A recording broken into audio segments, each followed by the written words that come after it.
My name is Daniel Pothier, and today I will be giving a lesson into cause of death, specifically an overview of osteological analysis.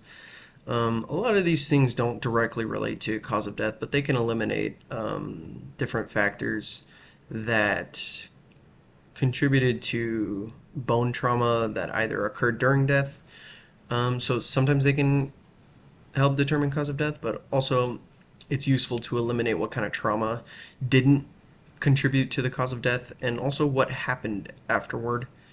For example, if someone was trying to conceal a crime or something. So, right off the bat, just getting into kind of the general role of forensic anthropologist, um, working alongside a medical pathologist.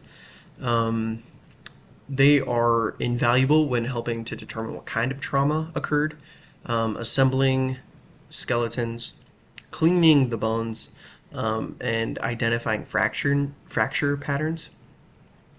They have great field expertise, great note taking, great bone handling.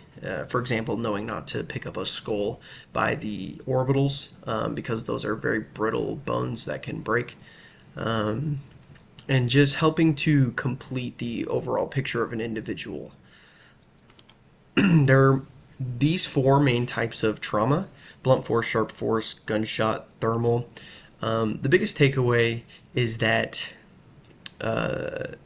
there are a couple different kinds of stresses. There's slow load stress and rapid load stress. Slow load stress occurs when, obviously, slow loading, but the signs of that are because the bone is elastic. When there is trauma from slow load stress, you can see deformations in the bone around trauma because the bone will bend before it breaks. And you can see evidence of the bending in slow load, so that's like blunt force trauma. Whereas rapid load, you have, say, a gunshot wound. The fracture will appear more brittle, sharp edged. There won't be evidence of that bending. And so that can help determine the manner of the trauma, how that occurred. With sharp force, you're looking at tools, and you can look at for example, if there was like a saw, it's clear the serrations. You can even look at how many teeth were on the saw, how far apart those teeth were, and getting real specific into what kind of tool was used when you examine that kind of sharp force. And then we have thermal trauma with interesting things like the color of the bone can help determine the temperature of the heat trauma. And also the role of a forensic anthropologist when working with thermal trauma.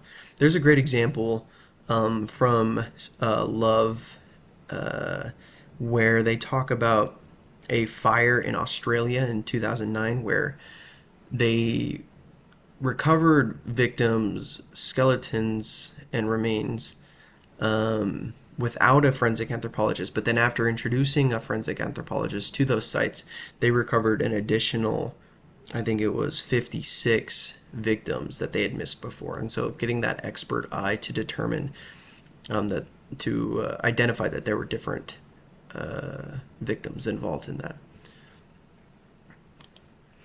And then another important thing to look at is establishing a time frame. And you have antemortem, perimortem, and postmortem. And the biggest takeaway from this is the way you determine these different time frames is by looking at the how far along the bone has healed.